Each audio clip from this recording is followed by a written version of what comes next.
हुई और उसकी मृत्यु हो गई। उसकी मृत्यु हो गई, महाराज चला गया। वो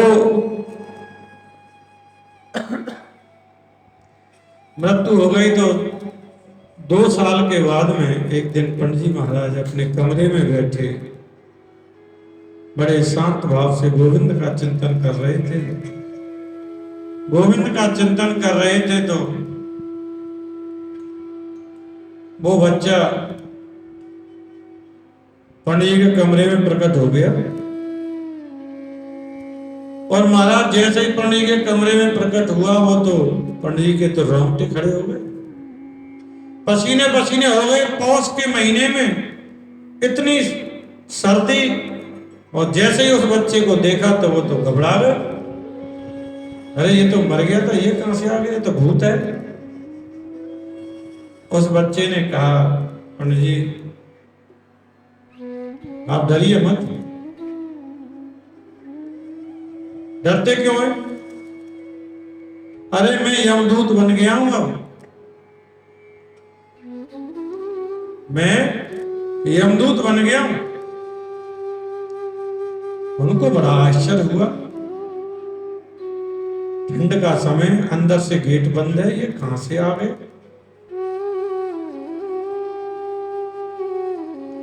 पंडित जी ने कहा कि मैं आपका अमुक नाम का सेवक हूं, आपकी सेवा किया करता था, आप तो जानते हैं। पंडित जी का मैं तो जानता हूं, लेकिन तू भैया आ कहां से गया और तू कौन है? तू तो मर गया था। बोले मर तो मैं गया था,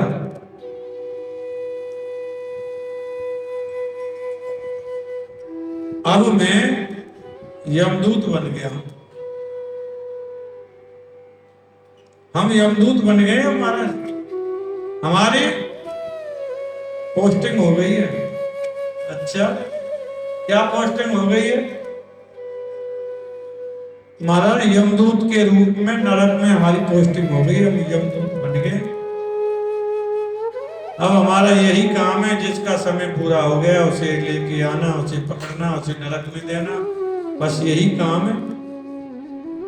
अच्छा, तो पंडित जी ने कहा एक बात बता, तू यमदूत कैसे बना? बोले पंडित जी अभी समय नहीं है, अभी समय नहीं है, फिर कभी बताने का प्रयास करेंगे। अभी आपके नगर का जो सेठ है ना, अमुक नाम का जो सेठ है, उसका समय पूरा हो गया, उसको लेने आया हूं महाराज, उसका समय पूरा हो गया।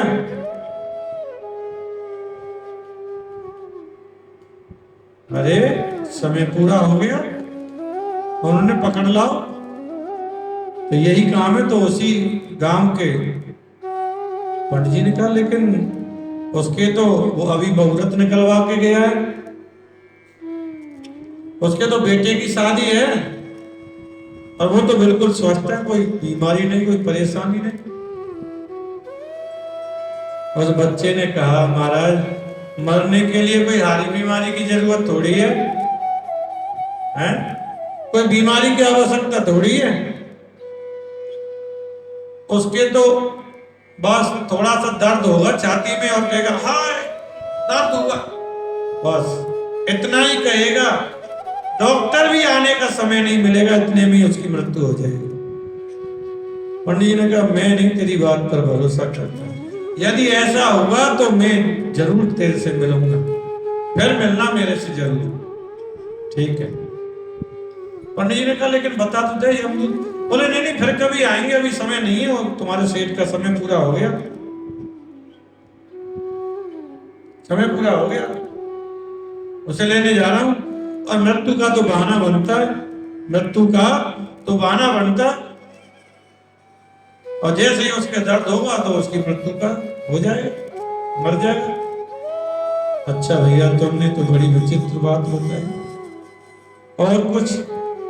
बोला नहीं है, वो बस 1 मिनट भी, 1 मिनट बचा है, बस उसको लेना है, उसका समय पूरा हो गया। जाते जाते पंडित जी ने कहा कि तुम्हारी बात सच्ची हो गई ना, तो हम कुछ विचार करेंगे तेरी बात पर।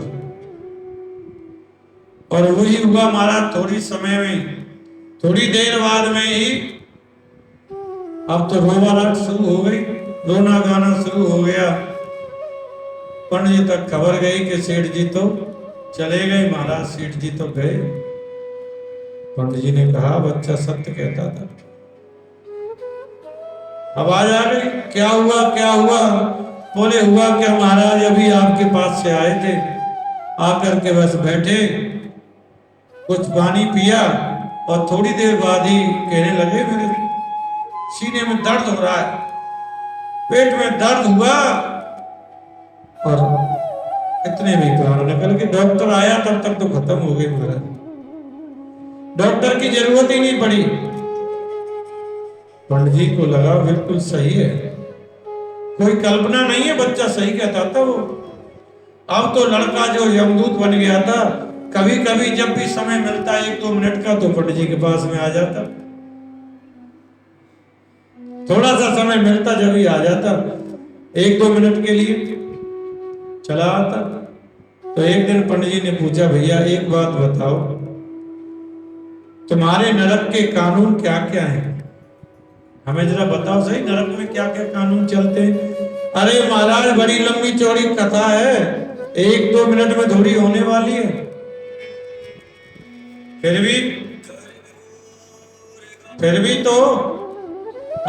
तो बताओ, 1-2 मिनट में नहीं हो सकती, हमको समय नहीं है, थोड़ी देर के बाद में बात नहीं है।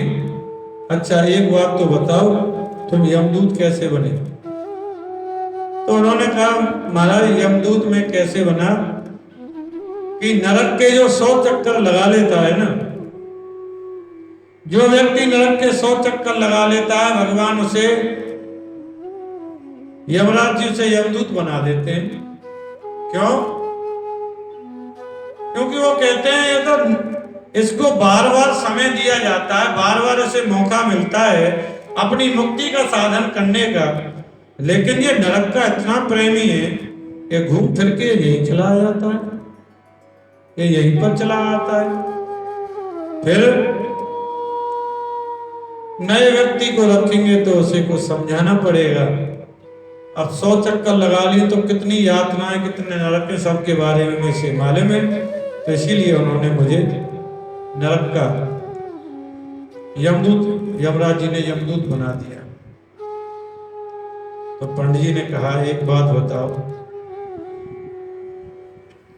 अपने यमराज जी से कभी अब मिले, कभी बात हो तो कहना कि हमारे गांव के पंडित जी हैं, वो नरक देखना चाहते हैं, पंडित जी नरक देखना चाहते हैं।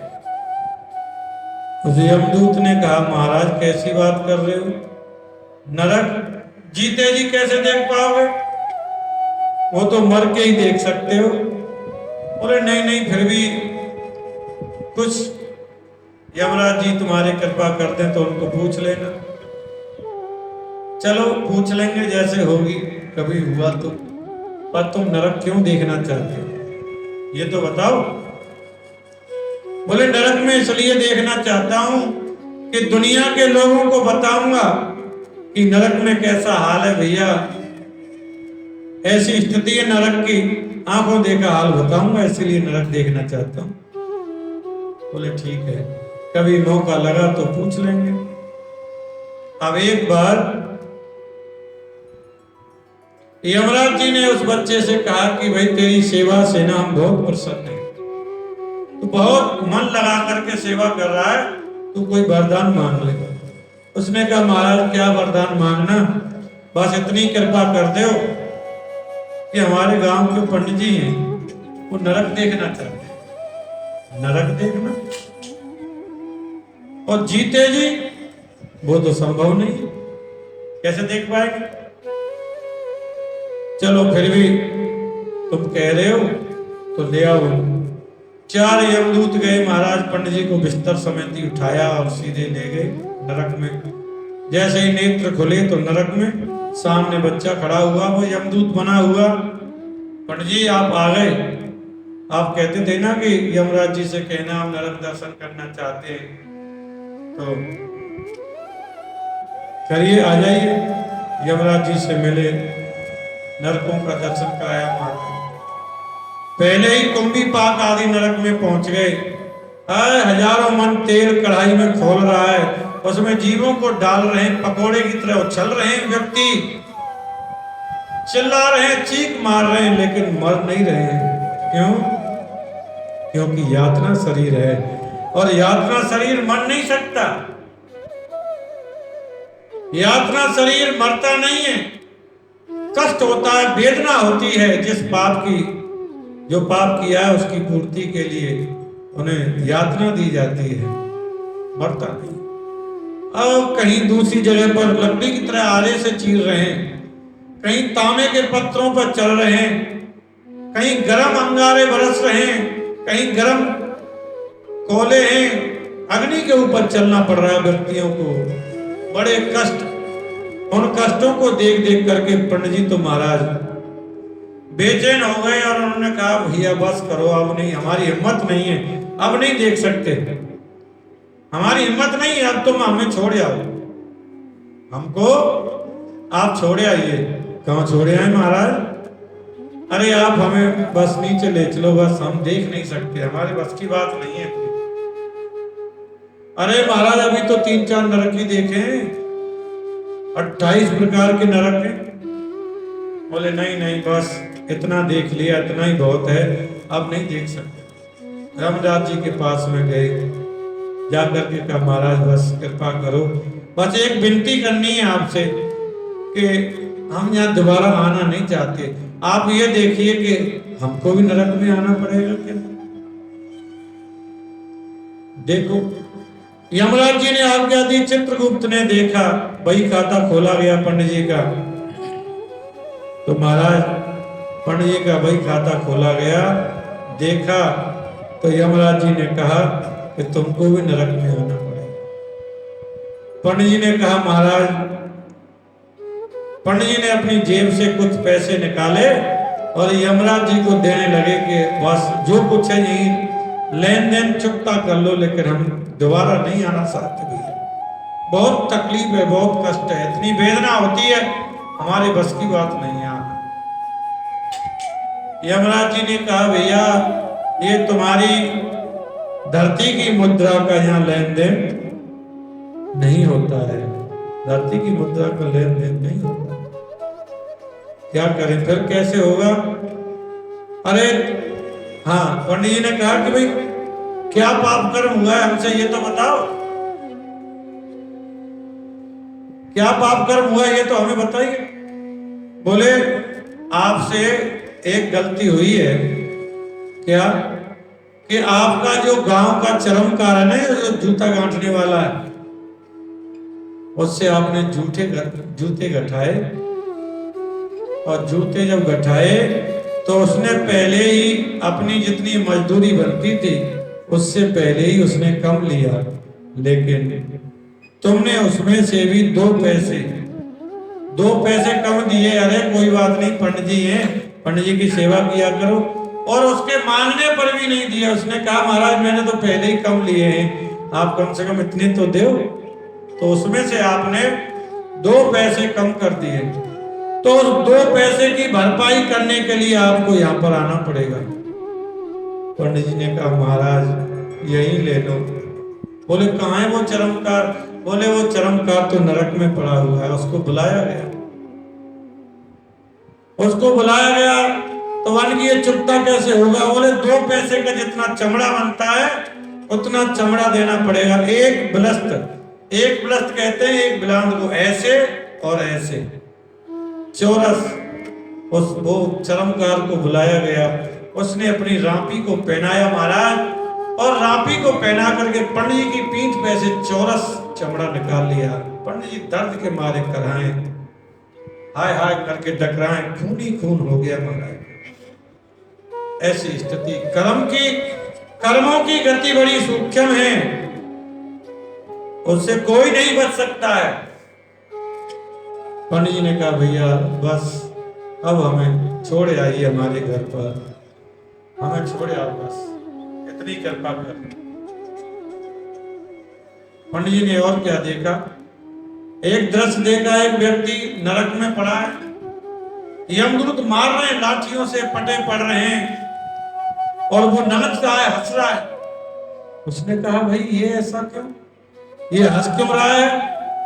बोले हंस ये इसलिए रहा है कि इसके परिवार में एक धर्मात्मा पुत्र उत्पन्न होने वाला है, और वो धर्मात्मा पुत्र जैसे ही जन्म लेगा तो तुरंत इसकी मुक्ति हो जाएगी, ये स्वर्ग में चला जाएगा। अच्छा भाई ये दृश्य तो हम देखेंगे जरूर।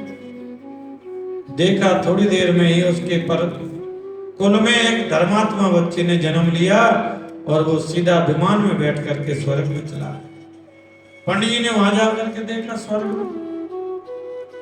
स्वर्ग गए तो वहां का क्या देखते हैं, वो तो बड़े आनंद से अप्सराएं अमृत पान करा रही हैं और आनंद में है, और स्वर्ग में एक व्यक्ति, मसलदे लगी है, सिंहासन लगा है, अमृत पान चल रहा है, अप्सराएं लगी हुई हैं, कोई पंखा कर रही है, कोई चवर कर रही है, कोई उनको नहला रही है, कोई सुगंध लगा रही है, बड़ी सेवा चल रही है उनकी, और उनको बार बार मूर्छित होकर के जमीन में ऐसे गिर रहे हैं, बार बार मूर्छित हो रहे हैं और ऐसे गिर जाएं, अप्सराएं पकड़ करके उसे फिर बिठा देती हैं। पंडित जी ने कहा ये क्या, स्वर्ग में आने के बाद भी ये स्थिति, ये क्या है? बोले ये स्थिति ये हो रही है कि अभी इसके कुल में एक ऐसा कपूत पैदा होने वाला है, पापी दुष्ट व्यक्ति पैदा होने वाला है, और जिससे जैसे ही वो इसके कुल में जन्म लेगा, जन्म लेते ही सीधा ही नरक में पहुंच जाएगा। इसीलिए ये बार बार बेहोश हो रहा है, बेहोश हो रहा है।